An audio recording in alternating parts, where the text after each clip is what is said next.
What's up, everybody, and welcome to my Impact Wrestling review. A lot of things to talk about this show tonight. As we got the return of Kenny Omega, we have not seen Kenny Omega on Impact since Hard to Kill, and with him being back on Impact again, obviously this is promote the match between him and Rich Swann coming up at Rebellion. So, what does Kenny Omega have to say?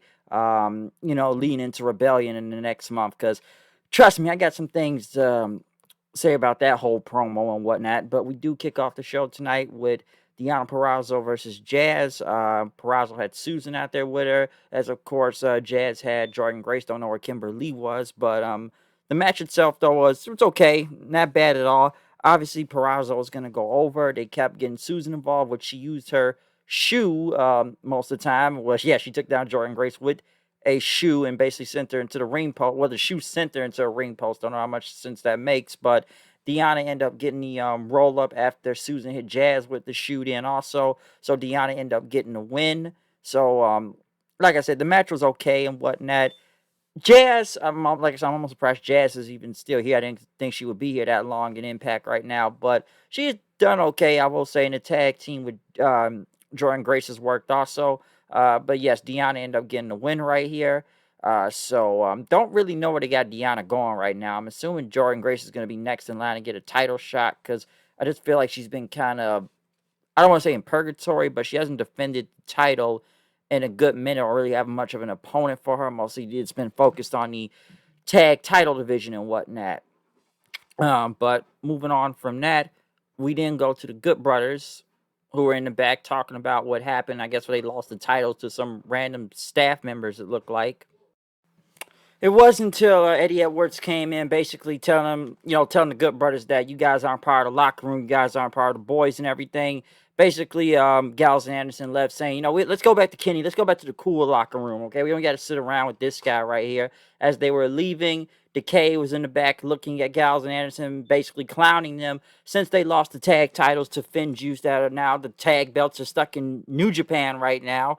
So, and they can't do nothing about it. They laughed at Gallows and Anderson as they walked away. Don't know what it means with Decay being there, but we'll see what happens. They had an ad for Swingers Palace. They are really pushing the Swingers Palace like it's something now, okay? You could spend a lot of money, man. A lot of people won money and lost money there, but they keep sending Alicia Edwards there for some reason. So, yeah, man, it's Swingers Palace for you. Rohit Raju is in the back. I guess it was followed by sleeping under a tent saying he's homeless now and whatnot. But Raju basically said, you need to get out of here right now and everything. But Boss says, how about a match tonight, basically. Next, Ace Austin went against TJP for the X Division title rematch. Good match, very solid, not bad at all. It almost ended up with TJ Perkins winning with the Mamba Splash, but Madman Fulton came up basically in a DQ. They attacked TJP until Josh Alexander came out with a chair, clearing the ring, clearing the ring of the heels, knocking them out of the way and whatnot. So, like I said, very good match. I actually thought Ace just would have went over again, given that he won back at Sacrifice. Clean, by the way, might I add, too. So I don't know why they didn't do that again. I guess they want to keep TJP somewhat involved in the title picture. I think they need to turn him heel because I feel like his face thing isn't working. He's not a bad face or nothing like that. It's just, he's already lost, so you think he would probably turn at 1.2. But then again, you already got Chris Bay as a heel and Josh Alexander's face. I guess you need faces and whatnot. So we'll see what goes on with that. But overall, still a very good match. Gia Miller interviewed. It's Matt Cardona. Oh boy, it's Matt Cardona. It's Matt Cardona. It's Matt Cardona. It's Matt Cardona. It's what the Excalibur says or something. That's easy to make fun of all the time, but Matt Cardona talked about himself being an Impact, basically talking about it's been his lifelong dream to be a pro wrestler. And, he talked about he's always ready and, he's still hitting rock bottom, but now he's learned to overcome adversity and whatnot. But they asked Cardona about his former friend, or Brian Myers, saying that he's riding his coattails. And Cardona says, I have nothing to do with him. This is supposed to be the land of opportunity, right? Listen, we do a podcast together. We're friends and everything. I don't know why they would even need to say that if they have nothing to do with each other right now, especially with Myers. But you're still saying you co-host the podcast. But Cardona basically said Myers needs to shut up and challenge him to a match then after that. Trey Miguel was in the back, pissed off and everything, throwing chairs around till Triple XL came in saying, "That's our bags." Tommy Dreamer says, "You guys want a match? How about exploding barbed wire match?" I actually thought it was serious for a second at Hardcore Justice. Don't know why they're doing that on the same day as Mania, but I guess they were just mostly taking a shot. Oh yeah, that was a great job last time. Basically taking a shot the whole Mega Moxley thing and the sparklers and whatnot. Yeah, let's not see another one of those again. Almost like he was serious for a second.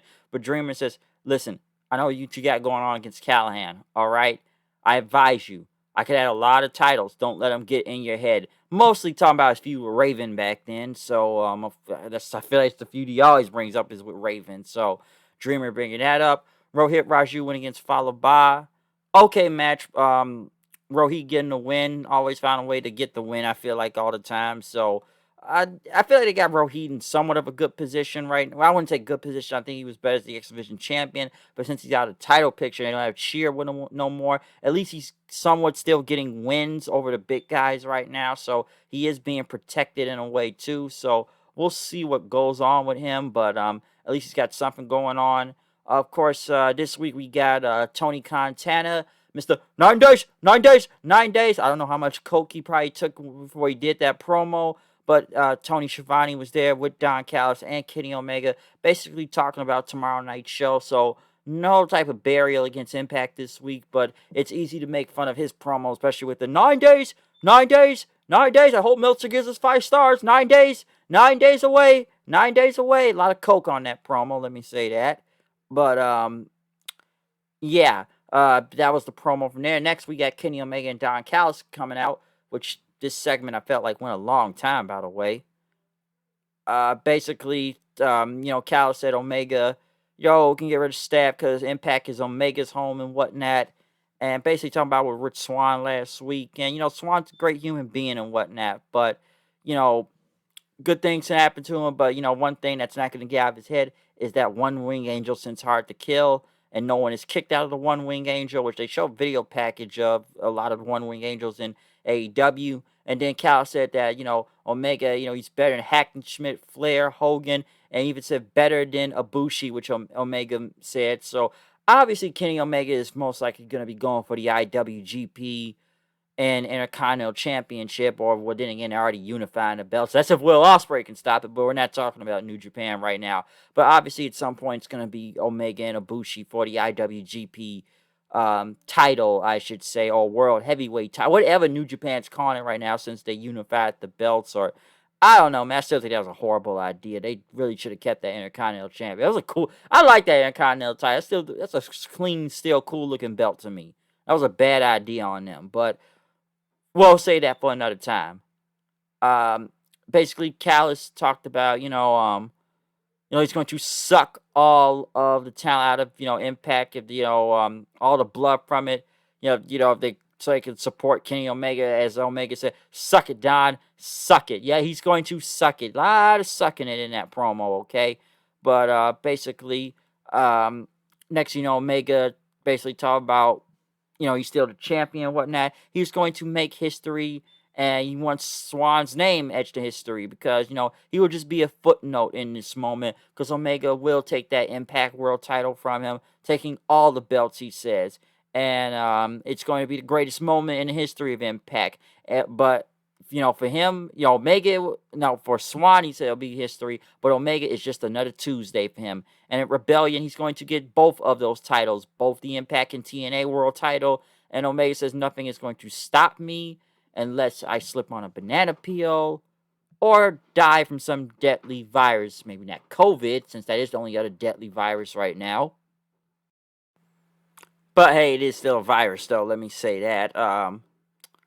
But basically, Omega said he's going to make history in Rebellion. He's going to take those titles. So let me say a very long promo that I felt went too long at some points. I will say this about Omega. He rambles in a lot of his promos and starts to lose the point, which I get to the point I don't know what he's talking about. Later on, it sounded better, but that's why I feel like they should just have Callis do all the talking. He could be over the top sometime, but at least I can listen to him more than I can Omega. I don't know why Rich Swann didn't come out and interrupt. You'd think he would have interrupted, especially during the video package, instead of just letting the whole promo play out. And I'm going to get to Swann in a second because, man, you want to talk about one-sidedness in this entire promo, I want to say partnership and this feud. I'm going to get into that in a second, but they did go to a Violent by Design promo with Rhino back at the jail and whatnot. Basically, Rhino's hair looked all disheveled, but Eric Young says he's awakened this monster, the War Machine, and that the sickness polluted his mind. But now, he's been baptized in the waters of change. That this world does not belong to you; it belongs to us, as Rhino said. So, cool promo. I do like that. So they're trying to at least make Rhino look different in all this. Okay, so we'll see what this goes. But I do like these Violent by Design promos. They really are good. They really are good looking, though. I will say that. Very very clean too. Next, Nevaeh and Havoc saying, they're happy to be a team again. Everything's working out. They can go for the tag belts. But Kiera Hogan, Tasha Steele say, all right, when you guys can earn a shot, then you can, will face us for those tag titles and whatnot. Tennille Dashwood and Caleb showed up then, basically, want to offer to team up, which that did not work. I guess, trying to stir the pot and whatnot were going on, but it didn't work. Trey Miguel went against AC Romero. Trey Miguel ended up winning with the Meteora. Next thing you know, Larry D got in an attack, but I guess Team Triple XL disappeared because Sami Callihan teleported them and attacked them with his baseball bat, and they were gone. Don't know what's going on with that right there, but Sami and his watchdogs hacking teleportation, I don't know sometime, okay? So we'll see where that goes. Rich Swann was interviewed back about what Omega and them said earlier. And he said, oh, yeah, they're trying to play mind games with me. I've been going through adversity my whole life, okay? I've had injuries, almost retiring and whatnot.